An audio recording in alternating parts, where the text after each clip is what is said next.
well, when we decided to have this panel, this came off as a result of several things converging.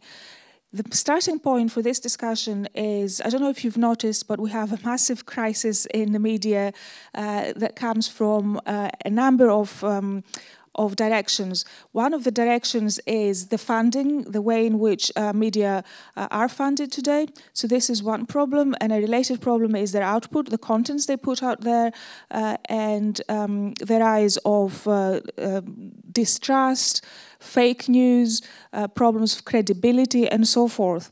So focusing on News Corps, we found from an academic point of view, because I work as an academic and we've researched media corps, so we found that media and journalistic corps might offer an alternative way of approaching both the connection to publics and the way in which they're structured, they're organized, but also the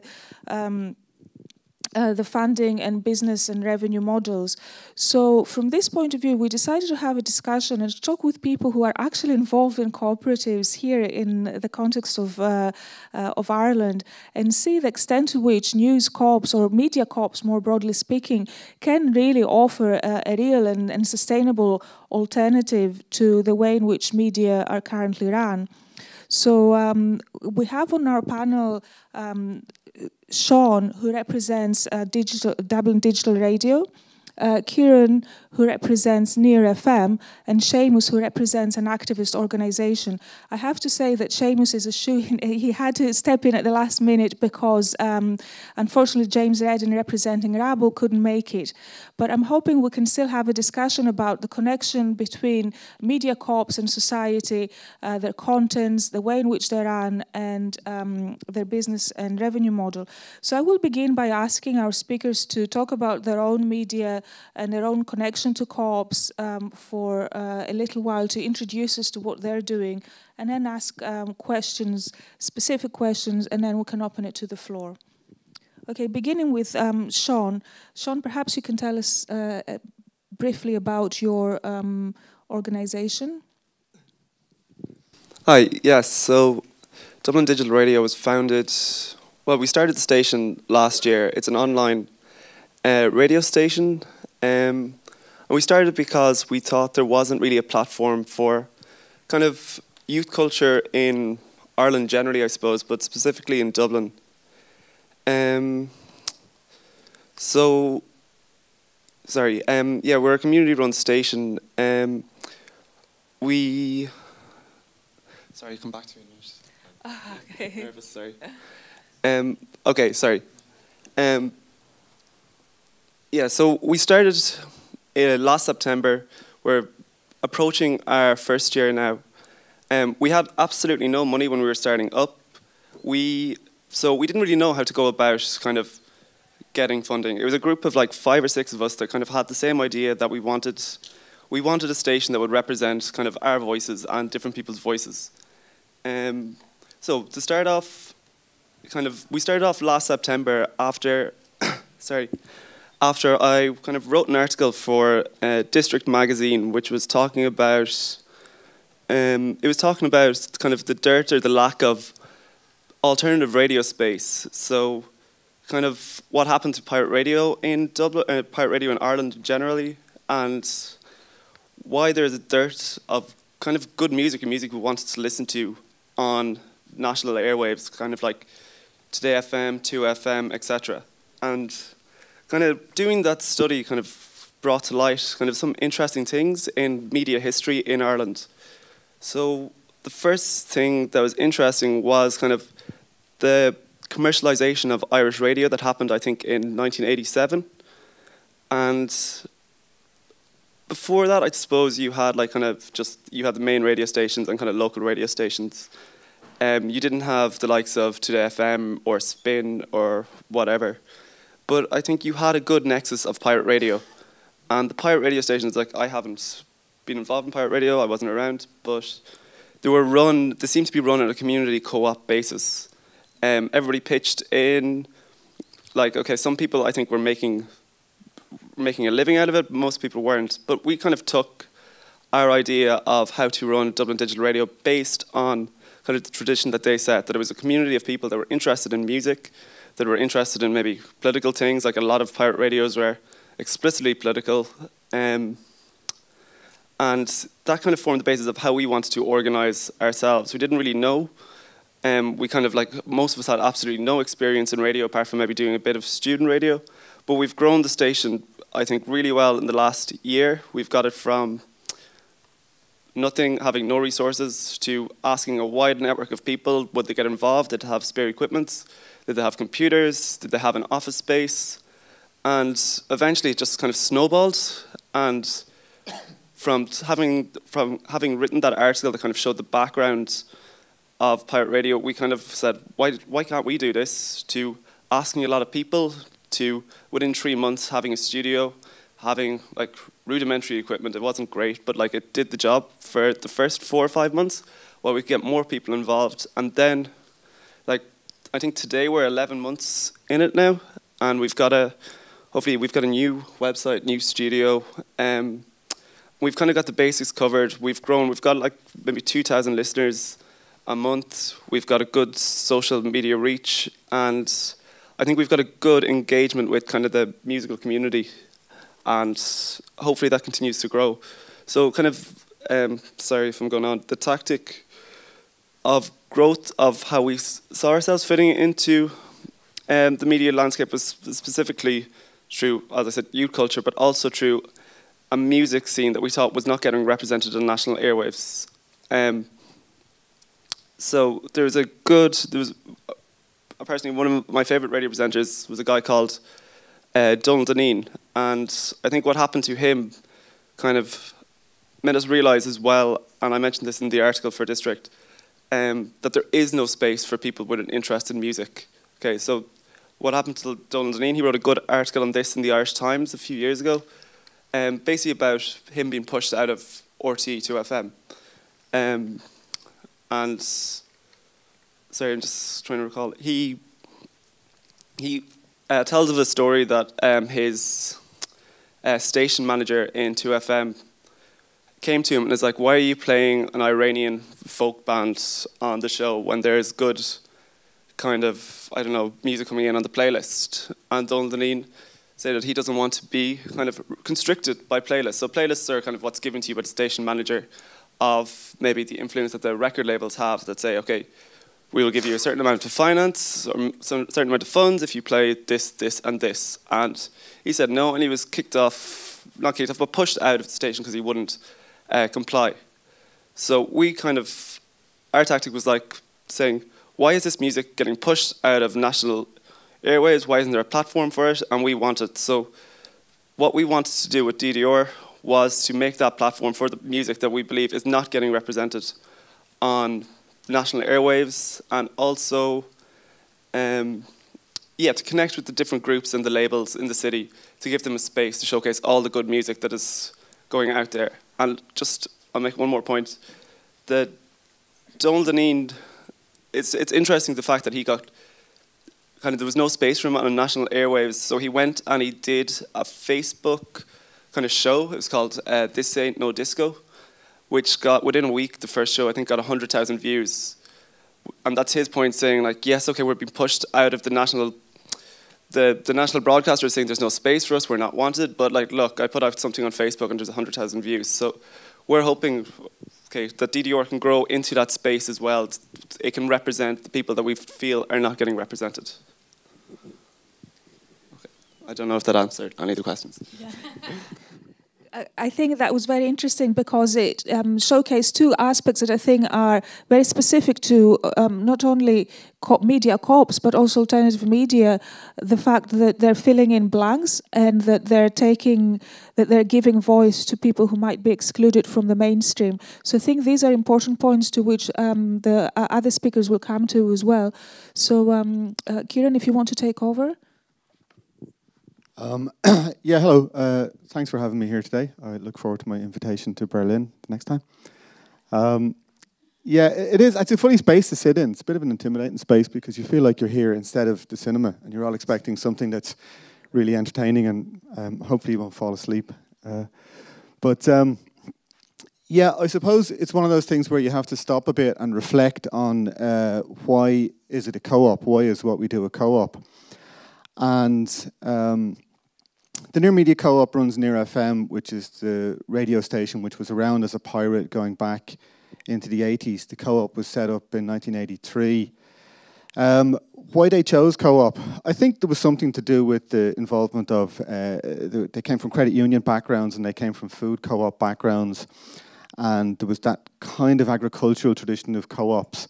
They probably also came out of the 60s that probably hit Ireland in the late 70s or early 80s, and there was a kind of a hippie mindset that felt it wouldn't be a commercial operation.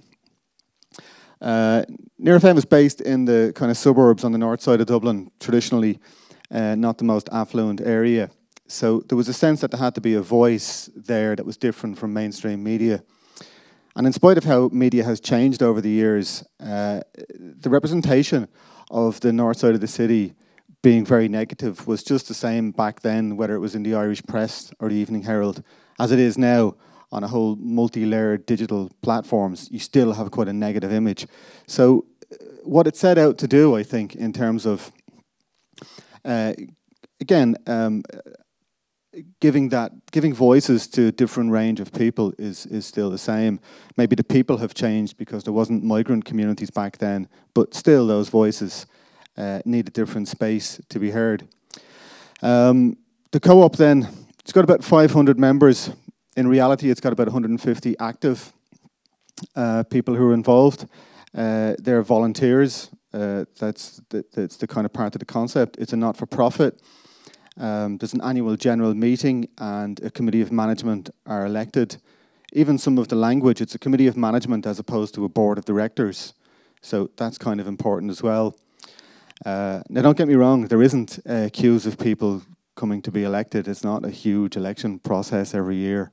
But nevertheless, in terms of the structure, I think when you look at different groups of friends, for want of a better word, who come together to try and get something done, and you get to the point where you need some kind of legal entity, then a co-op perhaps is a good way to go. Let me think. So I suppose with regard to the co-op part of it, Near Media Co-op also has Near TV, and that runs a TV part of it, and we might hear a bit more about that later. But co-ops are also where different organisations come together to do things, and Dublin Community Television, DCTV, still exists, and it's also a co-op, and the Near Media Co-op are one of the founder members of that co-op. So you'll also have that kind of thing where you have co-ops kind of feeding into each other and supporting each other. There's a whole range of different types of co-ops, and I'm not an expert on co-ops, and I know that the Rochdale Pioneers were some of the original co-op groups, and they kind of set up that when you're a shareholder in the co-op can come to you and ask for you to reinvest in the co-op. And my understanding is in a not-for-profit co-op, you don't get any money back. You don't get a dividend. Your dividend is a feel-good factor at the end of the year or something, but you sometimes have to reinvest money, so you go back out to people. I think that's also something that's a culture of its time, where people were very keen to give voluntarily to stuff and financially support that as well. And that underpins some of the cooperative structure too. Maybe will I go into funding now, or will I go on about funding? Yeah, I suppose the Near Media Co-op, a diversity of funds is really important, so it means you don't tend to be too weakened when one set of funds goes. I was talking earlier about the food co-op, but at least the food co-op has food to sell. When you're in the kind of media business, the only thing you have to sell is airtime. And if you don't want to be dependent on advertisements, and particularly the big multinationals, then you don't want to sell your airtime, so you have to get money from different sources. Because training and empowerment is such an essential part of what we do, you kind of think if it's a radio studio or television studio, you can't just say it's accessible to the public. You can't just have people walk in. They need support and training and facilitation. And there's a lot to make that work.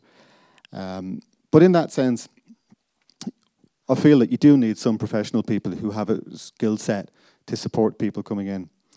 to make media. But on the other hand, then some of that is fairly obvious. If you're a training entity, you can get a lot of training support. We get really generously supported by the Dublin City Education and Training Board for a lot of the training we do. And often that's with minority groups, whether it's migrants or travellers or women, but groups who don't always have the same access to media. We had a very successful project a few years back. Sometimes it doesn't dawn on you till afterwards, but it was with a group called the Older Women's Network. And it was just that older women don't really appear in media much. And actually, sadly, that group is now gone. But again, it was a really interesting group to work with. But you could see whereby lots of groups are not going to go into standard training institutions to get training. It's much more fun to come into a media hub to get training. So that training funding has been really important. We've been very successful at European funding. And that's just been built up over long years, looking at groups who are doing similar things across Europe. Again, I don't know whether I should go into everything at this stage. Yeah. Okay, hi everyone. I'm completely in last minute because Reddy from Rabble isn't here, and I'm actually a researcher working under Eugenia on radical media. So I might just try cover some of the points which are slightly outside of co-ops, which is, I suppose, movement media or activist media, which has kind of emerged in Ireland. And to give a kind of background, in the early 2000s, indie media was massive in Ireland and was kind of the dominant movement or activist-based media, which was like collectives of people producing content and sharing resources and kind of moderating. It was also the early days of forums and kind of pioneering some of that technology. Now there's kind of almost a rough network of people who have media skills, either a lot of time young, precarious journalists mixed with people who are very ideologically driven, who will be left-wing, coming together to produce kind of high quality, to be honest, media campaigns.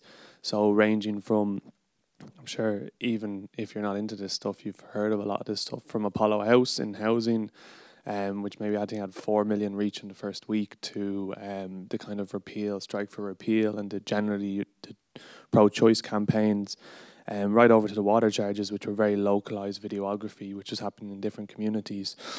There's kind of a wealth of informal and kind of collective collaboration that's happening. I would like to distinguish that is not necessarily, that's not a co-op. Legally, a co-op structure is set up differently than that. But in some ways, it's almost like pre-co-ops. It's like the basis of moving away from individual blogs and individual projects towards collectivizing, and then co-ops tend to be, in other countries, an attempt to then formalize that, provide more financial sustainability, more resources for training and kind of professional development and actual growth. So there's an interesting contradictions which actually come up in a lot of these spaces between the volunteerism, where you're running out of energy and resources, and funding, and would we be losing something by getting funding? Which I'd just like to, these are some things I'll try to raise that might add to the conversation. Over labour practices, who's actually getting involved? Why is it young journalists who can't get a job because RTE or the big newspapers are closed off, built on kind of clientelism and having money to back you to do unpaid internships? So why are young people coming towards doing their own projects instead and trying to like do something different? And then politically, what do people who involve themselves in campaigns and projects see the media as? And there's definitely a contradiction between media's impact, which gets a message out, and media as empowering voices who are normally excluded. So I hope to just like add those to the main speakers, Sean and Ciaran, here during the discussion.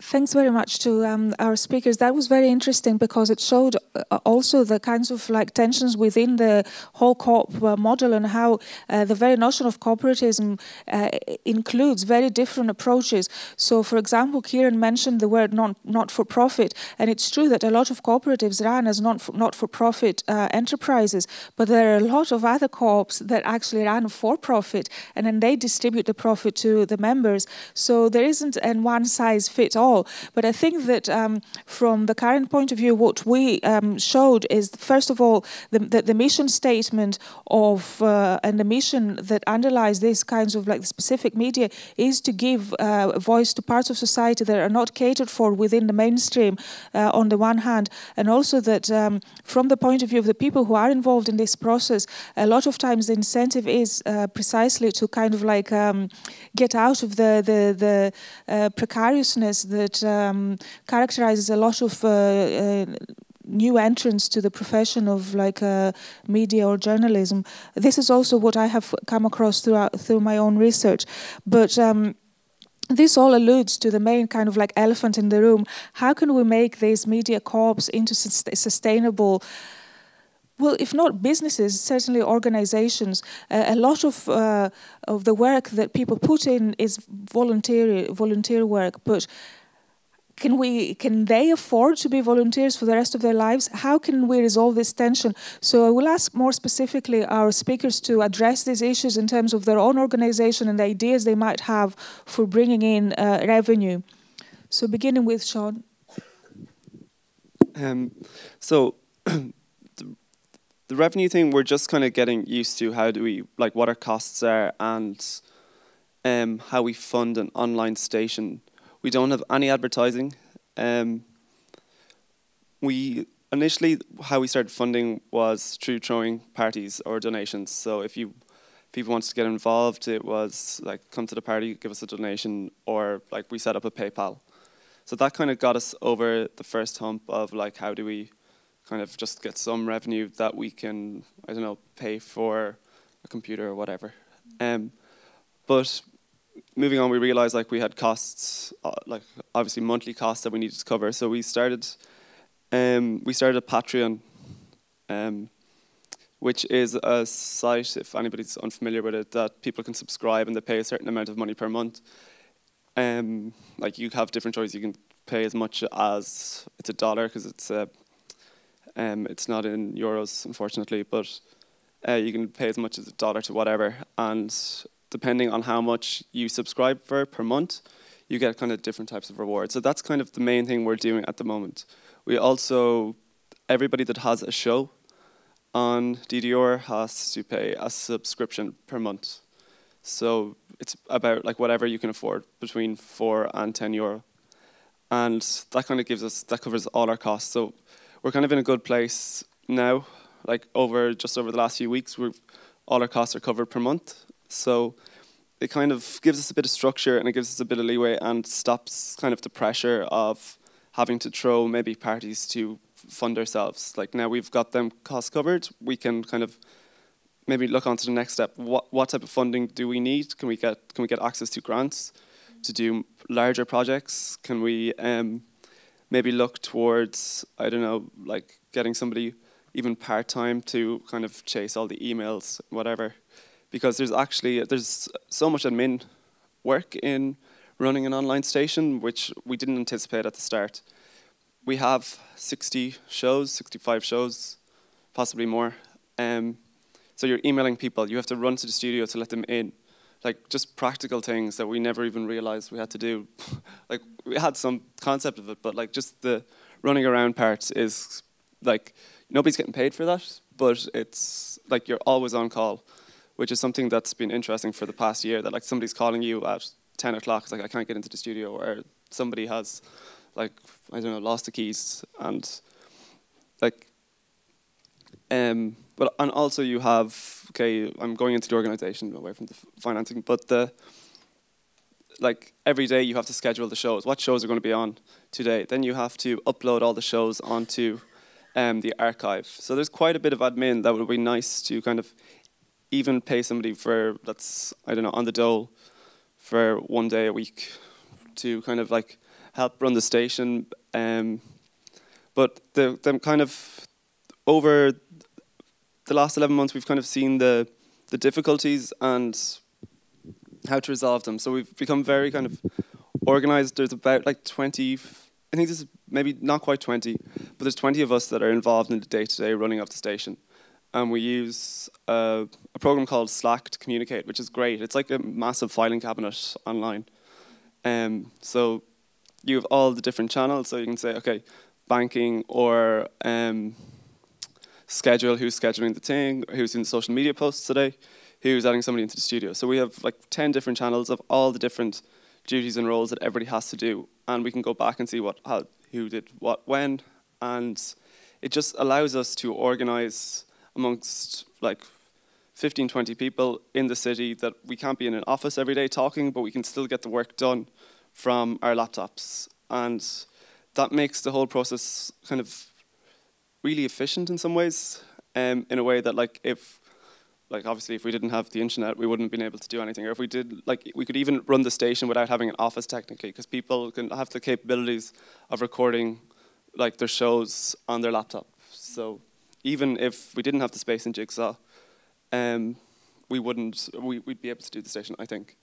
But also just on Jigsaw for one moment, Jigsaw is the place where we're based. It's kind of a social centre in the middle of the city, and without having that space at the start, we wouldn't have been able to build the station, I don't think, initially. Barry, the person that kind of runs it, was very good. We got very cheap rents up until the summer when we had to kind of expand out, and that cheap rent allowed us to develop. And that's one thing that's kind of bugging me about Dublin, and it's bugging a lot of people. It's like the rents have got so expensive that any projects or projects in their infancy of just people with just people that have an idea, they can't go for it anymore because you can't access the space. Like the space is too expensive, it's closed off, and it's like stopping so much projects from happening. And yeah, I think that's... Okay, thank you. Ciaran, you have alluded to some of the funding streams that you have. Perhaps you can expand and give some more detail? Yeah, firstly, I like the idea of having parties to raise funds. And I'm very disappointed to hear that DDR won't be having as many parties anymore to raise funds. I didn't even get to go to one. Just one at the end of the month. Let's get that plug in. Yeah, I think when it comes to, I suppose, media and alternative news, if you don't want a big multinational delivering your news to you, or you don't want it paid for by Coca-Cola and McDonald's or something, sometimes you have to pay for it yourself. And I suppose that's where the individual making that or feeling part of a collective, so that they can trust the thing that they're going to invest in, let's say, and on an ongoing basis, not just that one-off thing that you think is important that you might be willing to put up a few bob for, but you have to believe in it and you have to trust in it. And I think that trust is really difficult, and it's difficult particularly at that startup phase. You have to get that, but. Also, even in a digital sense, I was looking at one of those Eurobarometer studies, and it was saying that about 1/3 of people trust material where online is the source, and 2/3 of people trust more traditional media, like, I suppose, newsprint and traditional radio. So that's quite a powerful thing as well when you're asking people to invest in something. I was looking at some of the stats for Near FM, actually, and we were the first people to podcast in Ireland. But the podcast figures were 17,000 downloads or listens per month. And for me, that was surprisingly high. But I don't quite know who those people are. And I get the impression that they're related to... We have a Brazilian program, and it's got lots and lots of online listeners. So there's a community in Brazil who are listening, but I'm not quite sure they're invested in the same way as local people are. So the level of trust for that group of people is different, and you kind of have to have that. Near started a Friends thing recently, and with some slow growth, it looks like it has potential. We modelled this partly on a group called Radio Corax in Halle, near Berlin, and they bring in about 10,000 a year from this, again, as a cooperative structure from their member groups. But they were telling me that Radio Z in Bayern, in Bavaria, have all their funding, something like 150,000 a year, is from their membership based. And again, having a very cooperative type structure. But they tend to come from a specific type of kind of socio-cultural background where there's a very strong kind of German anarchist movement, and they would be they would be deeply suspicious of mainstream media, and that would kind of go way back to the 1970s and the whole Stern, what do you call that group? Anyway, the big kind of right-wing German media group. So it's a kind of statement that you're paying into something that's not part of that. Maybe that happens in the States as well, where people will subscribe to a newspaper or something where they feel this is not Trump, so they're making a statement by doing that. Radio Popolare in Milan, that is also, it's a very, very, it sets up a left-wing agenda, and that's what it is. But they have 14,000 members paying €100 a month or something, €100 a year. 14 million a year they have from their supporters' membership base, and that's their sole funding. So they can really go with a statement saying, we're not taking advertising. Not many places can do that. But I think it shows it can be done. Again, I think that kind of thing is built against a really far-right Lega Nord and a whole Berlusconi thing. So people have a very specific reason to do that. I'm not sure that in Ireland, in spite of some very bland right-wing media, that people feel as strongly as they would about that as they would about Berlusconi or something. Perhaps Dennis O'Brien isn't evil enough yet.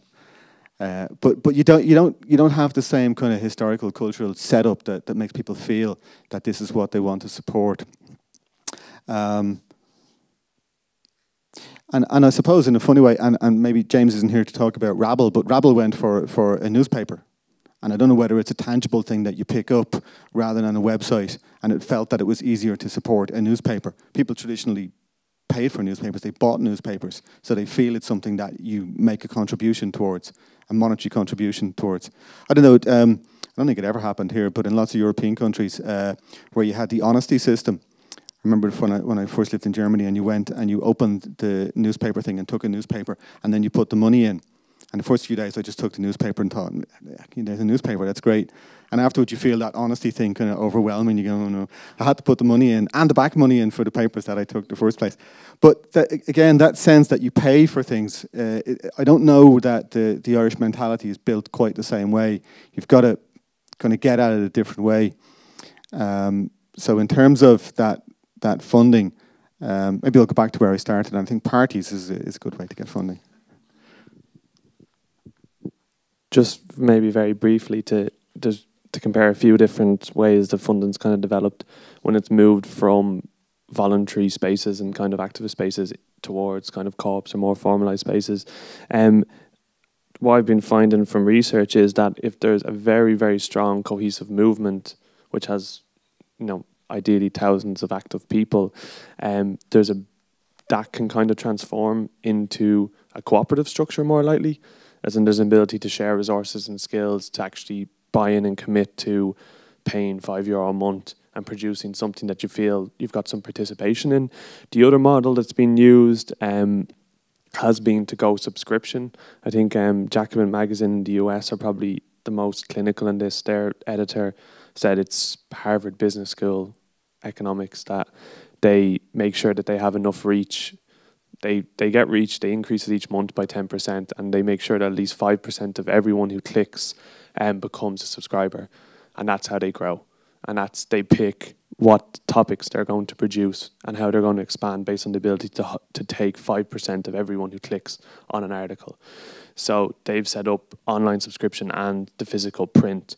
But when they were doing physical print, it was a focus on like high quality, like beautiful graphics, and ability to produce the analysis that got us out of the kind of hyperactive Facebook discussion trends and actually moved it towards something that people felt, oh, actually that's something worth reading or worth actually paying for. The thing is that is not a cooperative model at all. Their decisions were they had an editor and a designer paid and no one else. So they were dependent on free labour for over a period of time, and mostly postgraduate students giving the articles over. So there's a definite clash between the kind of production and content that you're coming out with and how you're going to produce yourself, that you feel it's different than, I suppose, mainstream media, or if you feel that you need to break through without a base to do it. But co-ops have been successful moving from, and there has been this movement, and it happens in Ireland, to be honest, already. There's people doing housing work that are involved in DDR, Rabble, in involved in community spaces. There's already sharing of skills. And I think different movements have had different approaches to that. I think the water, for instance, where are you going to get your resources from? It might not necessarily be funding, money specifically, but who's going to do some of the like design, graphics, do some of the more technical skills for you. In the water movement, for example, that became dependent particularly on trade unions to do it, and they held on to those resources. In housing, there's an effort to ask institutional spaces or NGOs or community spaces to do trainings and skill up activists and volunteers, and there's kind of so the volunteers maintain their independence while also being able to develop. So it's kind of trying to merge the best of both worlds, but it still faces an attrition level because of volunteerism and not having resources. So yeah, those contradictions are, I think, still there in the mix.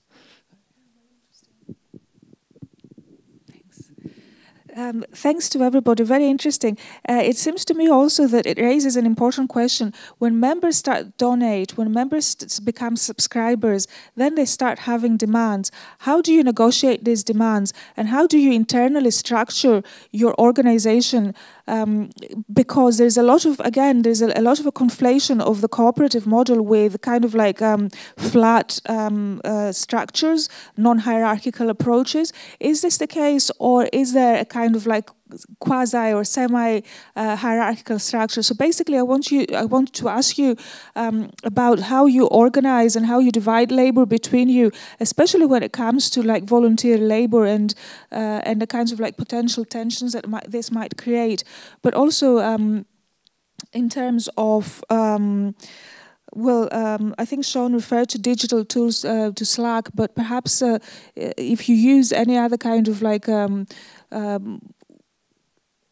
media or a platform that helps you negotiate this kind of like division of labor and discussion between you, it would be very interesting to find out about this. So, okay, so we use Slack generally for the kind of day-to-day running. But also, at the moment, we have a very fluid structure. I don't think we've exactly nailed down how we manage ourselves. It just seems to be running. But I know, so last November we had a call out because we didn't have enough people to run the station. So we had a call out, and Brian, one of the other co-founders, put a message on Twitter saying, DDR is turning into an all-boys club. Can we get more women involved, and we're going to have a big meeting, and 30 people turned up, and out of that we got 2 people that kind of had so much input into the station since, but also most people there wanted to do something, but at that stage we didn't know what to do with people. Okay, does that make sense? Like we didn't know we needed social media to be run. We didn't know that we needed people to open the studio all the time. We were just starting, we were just getting used to it, and we got too much people earlier on, and we didn't know how to organize. And like, that is something that has since, that we're now talking about. It's like now we know the kind of the divisions, the different kind of strands of work that are involved in running the station. We know that like, okay, the social media has to be updated every day.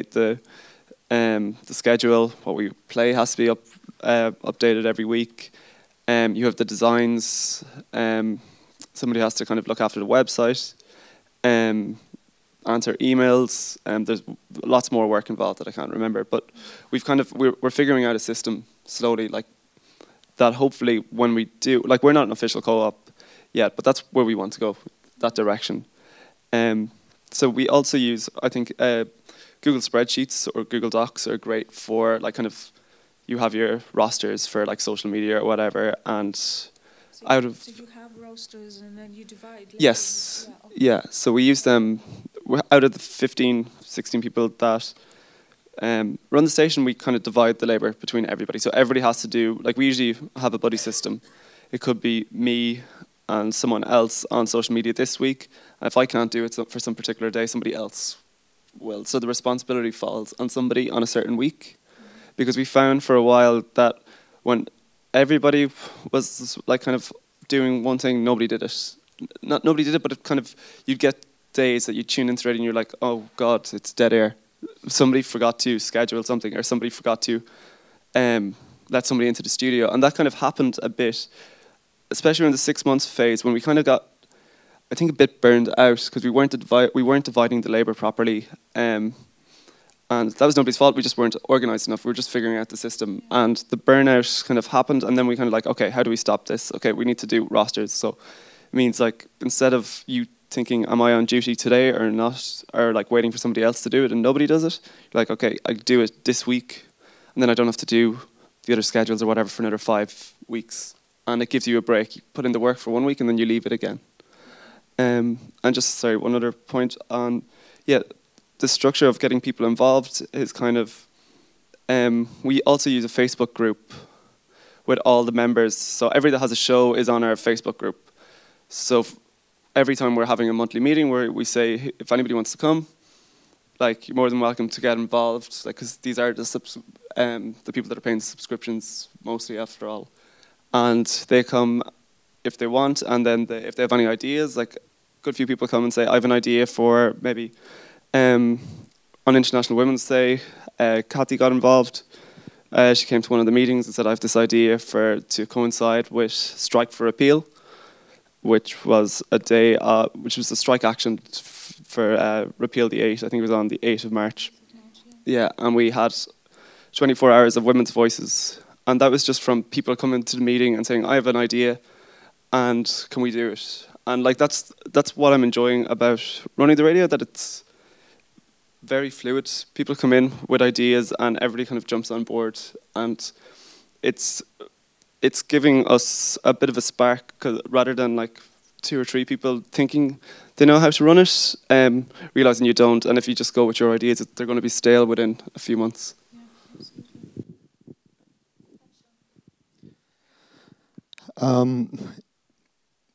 Yeah, I suppose in terms of structures, you do need something that's kind of quite tight. And again, listening to Sean and some of the stuff, some of the problems that they've come up against. When you get people in and everyone has a right to have their input into it, people want to talk about studios, or they want to talk about news, or they want to talk about that. They don't want to talk about cleaning. They don't want to talk about bookkeeping, and they don't want to talk about key holders. So there's a lot that's behind it that can be hard to get across in terms of that. Also, some people like coming in and making radio. They don't necessarily want to be involved at every level of it. We're just at the final process of applying for a new 10-year radio license with the Broadcasting Authority. And one of the questions they keep coming back on is, can you show us the volunteer involvement in the decision-making structure of your organisation? But for us, I suppose, the members of the Committee of Management and the members of the subcommittees on programme and stuff, they're all volunteers anyway. We don't have any other structure. But if your mindset is, and this is, I think, a societal thing as well, if your mindset is that you have a board of directors and they're somehow separate and they make decisions, but when your board of directors are just volunteers too, and often immensely dedicated volunteers who do a lot of the boring end of the work around the governance stuff, that does make it work and makes a lot of the structures quite tight and stuff.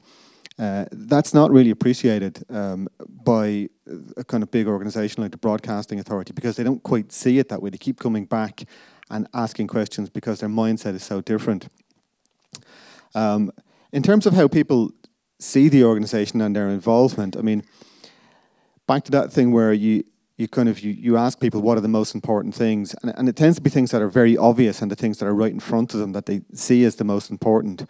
But when you get lots of calls on a Sunday afternoon, and I often start with, is this an emergency, or can you tell me tomorrow? Do you have to tell me now?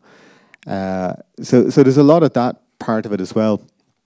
I mean, you tend to have a massive skill base of people, all the range of things they can do, but they're also subjective. People, if you say, we need someone to help with some transmission work, and 3 people say, yeah, I'm brilliant at that, you have to have some way of knowing that they are. And that's particularly true of areas like minding money. When people say, I have lots of background in that, I'll volunteer to help. And then you get into a situation where you're actually interviewing people for voluntary roles. And there's a lot involved in that. And there's a lot that people will say, I gave this of my own free time and now you're rejecting me because you don't think I'm good enough. And that's kind of tough to manage all those processes as well. Maybe one last point on that. People's perception of what a co-op actually is as well. We had one person who was very dedicated and great, but he left because it wasn't anarchistic enough. But it doesn't say anywhere that it's anarchistic. It's just his interpretation of what he felt that it was close to in his reading of it.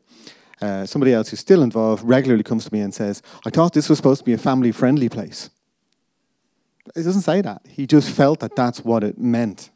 For him, that's what it means. So it can be very open to interpretation. You have to keep reminding people of what the actual objectives are and what the actual rules are.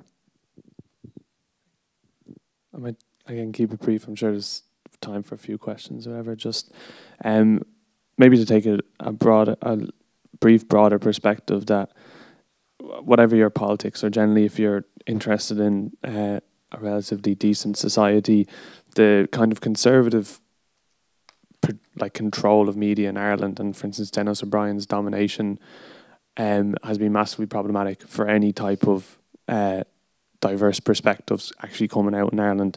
And the possible route forward that seems most likely is that tech companies are going to take over those roles. And again, I think that's hugely problematic that Google and Facebook, who are at the moment mining big data and using it to develop kind of like personality preferences and are intensely commercial, are moving into like take over investigative journalism, take over kind of cultural spaces and dominate pretty much all of them. Both of those are problematic, so you need an alternative to it. Media co-ops offer a possibility of sustainable structure that can actually move forward, but need participation. I need kind of like an evenness of participation and swell of kind of that developing, the ability to distribute skills and actually produce interesting content as well, allow voices that don't normally be included actually be part of it, and maybe possibly offer some type of critique of the way the system's working overall or society's working overall. Possibly two damages to that have been how effective Facebook have been of controlling organising. So everything's on a Facebook group. Every discussion point is someone sharing it on Facebook for their mates to talk about rather than a collective project developing. And then on the other flip side, there's been a kind of, if we're not a commercial entity, we don't have any structures. So we're not willing to, kind of divide labour, formalise. And then you get a kind of an informal power that develops, which seems to just be very ineffective of maintaining projects in the long term. So on the general discussion of this panel, co-ops are a way forward. They're incredibly small in Ireland compared to other countries where they've been massively effective. In Canada, there's a national cooperative network of media co-ops. In the US, there's media co-ops. In Britain, there's localised ones by cities like Bristol or Manchester, and there's like kind of a wider cooperative networks and stuff like that. There's room for this to exist, and there's definitely room for co-ops who've maintained themselves, such as Near FM and Community, and newer spaces like DDR and other kind of like any counterculture or even like activist spaces to start talking about how they can share resources and grow in a certain extent and mutually benefit each other. I think just there's room for that, and that's all I'll throw in. Thanks very much. I had a lot of other questions to ask, but perhaps you have more interesting things to ask and to bring to the discussion. So I'm going to open it to the floor and see if anyone has anything to discuss, comment, ask, contribute to this discussion. Any questions?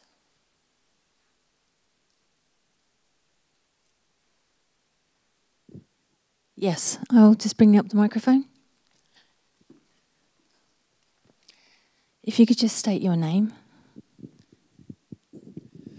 My name is Gabriel Avram. I work as a lecturer in UL. I was at the Open Co-op conference in London in February, and I heard about a lot of cooperatives in the UK. So why do you think the cooperativist movement is less developed in Ireland? Because all I could find was credit unions, a few urban co-ops, and then dairy co-ops. So in the UK, they would have technical co-ops, so people who work in IT would get together, freelancers get together and form a co-op, housing co-ops, and so on and so forth. Is it targeted to the whole panel? My guess on that is because there was no industrial revolution and no real sizable left wing in Ireland, and the British history is very different in that sense.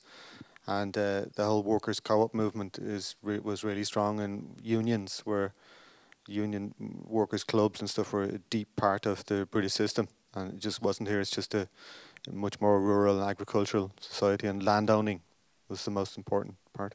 It's just we're just a kind of soft right neoliberals by nature. Are there any other questions? Just maybe on a slightly more both optimistic and pessimistic note, I suppose radical politics in Ireland has been dominated by republicanism and a conflict in the north of Ireland. And in terms of socialism has been incredibly weak in comparison. And slower forms of building have been less important to a certain extent. They existed in a pocket in maybe from like the start of the 1900s up to 1923. There was a massive civil war and a kind of crushing of a lot of the more radical cooperatives, any type of production that was kind of countering that. And you have a period of like conservative domination. But on a more practical sense, modernly, they actually gutted cooperative legislation about 4 years ago. So it's like they made it way more difficult to raise revenue, way less legally protected in Ireland. And there was very little, I suppose, counter to that. Compared to the legislation in the UK, it's a lot stronger. So, for example, in Belfast, it's only an hour and a half up the road. There are cleaner cooperatives, there are taxi cooperatives, there are more of those developed and more of a connected network of it. And the legislation being easier helps that in the long term, as well as the relationship to the UK. So, just one last question. We've only got 5 minutes left. I just wanted to ask the whole panel, perception has changed massively, certainly in the last 20 years when it comes to digital media. And access to verbalise yourself has become so much easier. Previously it would be, let's hope we can get on the telly, or let's hope somebody takes a press release. And you don't need that anymore. You can just put it up on Twitter and it goes viral. Do you think the perception of co-ops has improved because of this? Because previously it may have been seen a bit out there, a bit hipsterish, or it was non-conformance on a large scale. So do you think it's better perceived now because people can verbalise so much easier? In fact, I would say out of my own research, especially in digital media, what we see is that there is a huge emphasis on the so-called startups. Now, in startups, the main premise is that you have an idea, you take it to venture capitalists, and they give you like God knows how many millions to develop this idea, and then you take the profit and retire somewhere in the Caribbean. So that's the main idea behind startups. Co-ops begin from a very different place and want to end up to a very different place. And so I wouldn't say that necessarily that digital media have contributed anything positive to co-ops. If there is anything positive happening, this is despite the rise of like digital media platforms like Google and Facebook, not because of them. Although, having said this, as Sean said, if it weren't for the internet, things would have been much more difficult. So it's a kind of like a tense situation where you have like a few media platforms dominating things, and co-ops, as I said, come from a very different place. So I think what might have contributed to the rise of co-ops in the last few years is basically the financial crisis, because co-ops are much more versatile and much more sustainable. They don't have the pressure to return profits to shareholders. So that might have contributed to more and more people thinking towards these lines. But in terms of digital media, I don't think that they have contributed anything very specific to media co-ops. But I don't know, maybe I'm wrong. Maybe you have other ideas. Sorry.